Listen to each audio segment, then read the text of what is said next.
What's good, everybody? Welcome back to Dofus TV, and today we got a video on the guidelines of Waven. And today with me I got a special guest. I got my cuz Q. Yo, what's good, everybody? Welcome to Dofus TV. You already know, and he gonna explain everything to y'all about his class. Let's get it. Yeah, so like he was saying, I'm gonna go ahead and try to introduce you to this class. You know, everything can be confusing around here, but I'm gonna try to give you a basic guideline of the Jikan Xelor or Xelor, whichever you want to pronounce. Nobody's judging you. You know what I mean? I don't have a maxed out build, so I'm trying to give you a base guideline, for all the newbies out there like me to this game who can't grind 24/7 like some of these people out here. We're gonna be trying to give you a basic guide to using this class so that you can become those goats that be using this build. You know what I mean? So we're gonna start off with the equipment. I have this tri-fling ring, and the reason why you want to use this tri-fling ring is because it gives you 15% to your elemental spell damage every time an opponent has astral on it. Now that's going to be very important, as you will see when we get into the gameplay, of why you want to have this, because it's going to be so easy for you when you hit level 30 to keep applying astral to all the opponents, and that damage is going to stack up and stack up and stack up for you. You know what I mean? So next we're going to get to the 5% critical hits. I don't even know if I need to explain why you need the critical hits, but we're gonna go ahead and go into it. You know what I'm saying? The higher critical hits, the more critical damage you can do with your spells and stuff like that. Also, it gives you an additional attack bonus, but we don't really care about the attack bonus on this class. That's for other classes like IOPS, you know what I'm saying, or swarms, you know what I mean, but we're not really worried about them. Then you want to get over and look at the ring that gives you 10% to your spell damage. Now, since you don't care about attack, spell damage is very important for you when it comes to this class, because all you're going to be mainly focused on is spell damage, and that spell damage is also going to help you with your owls, but we're going to get into that a little bit. I don't want to get too ahead, but just know, check your spell damage. And then also we're going to get the steel ring, which increases your health.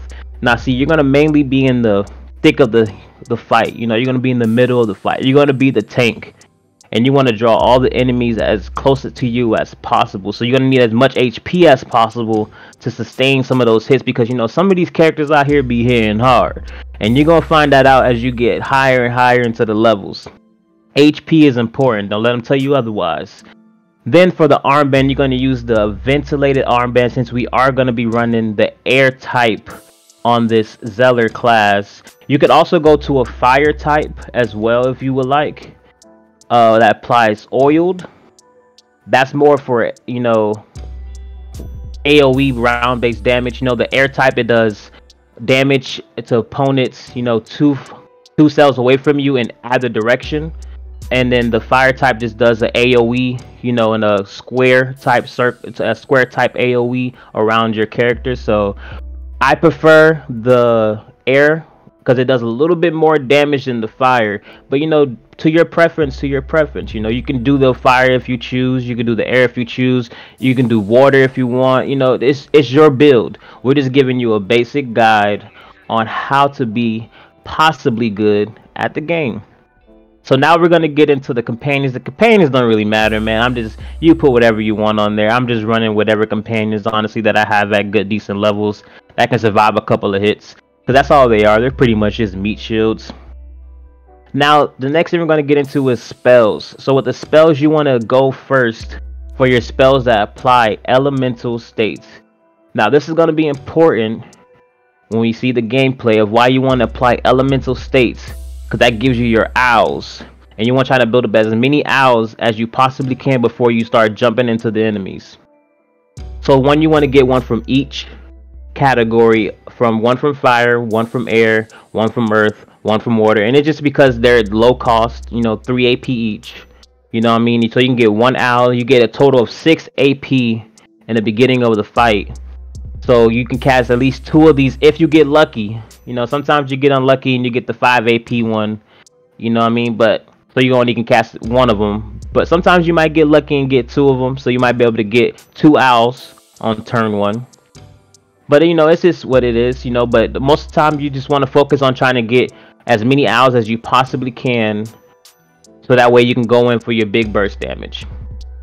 And you know, next we're gonna go ahead and run Windy Hand as well, which can compare with any of these 3 AP spells up here. You can get an additional owl as well, or if it comes to the point where, let's say you have, you know, your fire owls, as you will see, I can showcase that you have fire owls, you know, swarming around you, and you want to change them to air without using your attack first. You know, you go ahead and pop this spell right here, and all your owls will change into wind. And that'll make more sense later when I show you the gameplay, if you're not really familiar with this class. So I won't go too deep into that, but these are the basic spells. And then you have some class spells as well right here. You know, one that releases and draws another spell. This one's very important if you ever get a hand that's kind of locked you in, like where you have like 2 spells and you need to just go ahead and draw another spell for the next turn. You go ahead and pop this bad boy right here to get you out of a bad situation. This spell right here is bread and butter. Once you done did your rotation of using up all your owls, you want to go ahead and get ready for the next rotation. You want to go ahead and try to pop this. You need 1 owl aura to go ahead and pop this, and you draw 4 new spells, which pretty much recycles your deck for you.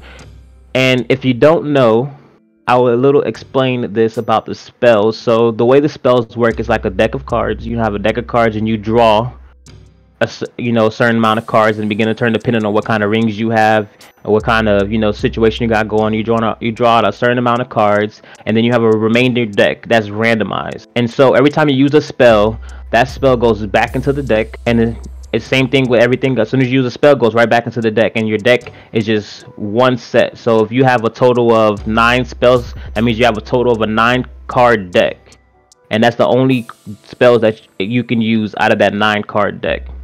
This spell right here is very important for that, because once you use up all your spells, you can go ahead and draw a spell for every owl that you have. So if you have 4 owls on you, that means you can draw 4 cards out of your 9-card deck, and then you can start seeing how that becomes important for your class to go ahead and reset for the next big burst damage. And then this right here is the most important spell on this class. If you don't have anything else, make sure you get this spell. This releases all your owl auras on your Xelor, and what that does for you is, if you're in the wind category, which you have wind owls on you, it does those 2-cell damage all around your character. If you have fire, it does the AoE. If you have water, it heals you, and if you have earth, it gives you shield, and it pops every single owl. You can have a max of 5 owls at a time, and so you want to go ahead and build up to your 5 max owls, and then go ahead and use this spell right here to go ahead and use all 5 owls, regardless of what you need them for. If you want to heal, if you want to do damage, if you want to get shields to become more of a tank, it's like I said, it's your preference, it's your build. You do what you want. So for our skill tree, as you can see, I have a base setup right now. I have my 2 gems. You get a gem at level 15 and a gem at level 30. So with the gems, I would recommend, for my preference, but like I said, it's your build. You do what you want. I bought the Jikan magic first because it gives you 10% damage per owl aura that you have. Like I said, you can have a max of 5 of those things. So 5 times 10 is 50. That's 50 extra damage that you're getting out of that. So I chose that first to self-level myself. And then at level 30, I picked up the Jikan application. And with the Jikan application, remember how I told you about the Astro, how it was important? So this is where that comes in. Every time you apply Astro, you also apply Astro to every enemy near you. So you can see how this tri-fling ring can now become very important to your build, and how that damage can scale and scale and it's all about scaling your damage. Now, since I said we're trying to be a good tank and take as much damage until we can pop off, you mostly want to focus on putting points into your HP. You don't need attack, because you mostly won't be using your attack unless it's to apply a elemental state. You mostly won't be using that, and that's not really where your damage is coming from. So I recommend putting into health. If you want to put it into attack, by all means, it's your build. Now with these yellow spells, these are your class spells that are specific to your class. So the ones that you do want to get is the Jikan Flight, as you've seen, you know, the Jikan Paradox, and the Delay spell. And those are the only 3 spells that you need. I bought this Pendulum spell just to try to test out something. I was just trying to test out, you know, how OP I could get, but we're not getting into that, you know. But the 3 that you need to focus on is those 3 right there. And yeah, that is pretty much the build at its base. Now we're gonna go ahead and get into some gameplay so I can, you know, kind of show you and put, you know, 2 + 2 = 4 and show you what I mean by, you know, owl auras and all the other stuff that I've been rambling on and on and on about. So as you can see, you know, big HP pulls, you know, good damage. And look, we got blessed. Look at that. We got our 3 AP spells in here. So we're gonna go ahead and apply elemental states to start getting those owl auras around us, and that's what these are right here. These 2 floating heads around us, those are our owl auras. And as you can see, I was mentioning, the flame owl, which is the fire one, does 31 damage to opponents around your hero and around your centros. And we're not using centros, so you don't have to worry about that explanation of it, but essentially those are your owl auras, and that's what they do, or at least that's what the fire one does. Then, you know, like I said, the water one heals, and the air one does damage to enemies, you know, 2 cells away from your hero in each direction. So they've lined up, you know, kind of okay for me, but we want to get them, like I said, 2 cells around our hero as much as possible. Right there, the reason why that enemy attacked the other enemy is, you know, one of the things that says in the description, upon and during an attack, it charges another character at random in line with it. So that's why that happened. You know, that's not, you know, nothing that you have to worry about. So as you can see, we're up to 4 owl auras, and we're going to go ahead and start getting ready to, you know, start applying astral on everybody. Astral is this state right here that you see where it has all 4 elements on the character. That is what astral is. And now we want them to surround us as much as possible so that we can go ahead and pop off. And now we got our Jikan Flight, and now we're gonna go ahead and be using this soon. So we want to go ahead and max out at 5 owl auras. So now we got our 5, and as you can see, every enemy around me has astral state now, and that is because of that passive spell that we have that attack. If a target has an elemental state, applies elemental state on other opponents adjacent to your hero, and that also applies to the astral. And now, as you can see, with every equipment that we have on, our damage that we're doing with the air owls is 88 to opponents in line, up to 2 cells from our hero. So that means we're about to hit everybody in line with us. So let's go ahead and pop off and showcase why this class is one of the elite. Look at that damage.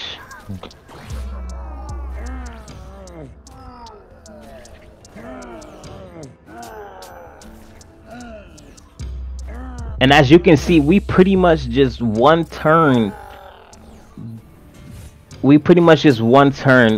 that quest right there. And I'm just gonna go ahead and select a random spell. Honestly, it doesn't even matter. But as you can see, it took us, well, it took us a little bit shorter, but 2 minutes and 43 seconds to go ahead and clear that fight, and how easy that was. And it only took us 2 turns. It only took us 2 turns to go ahead and get set up and get that great damage output that you just witnessed right there. And that is why Jikan Xelor is one of, I feel like, the better classes and one of the easiest to understand and learn once you get into it. So I hope you guys enjoyed this video. Make sure you leave a like and subscribe, and look out for the next video, because we will be doing other videos on different classes. And if you have a class that you want to see a video on, just let us know and we'll get to it.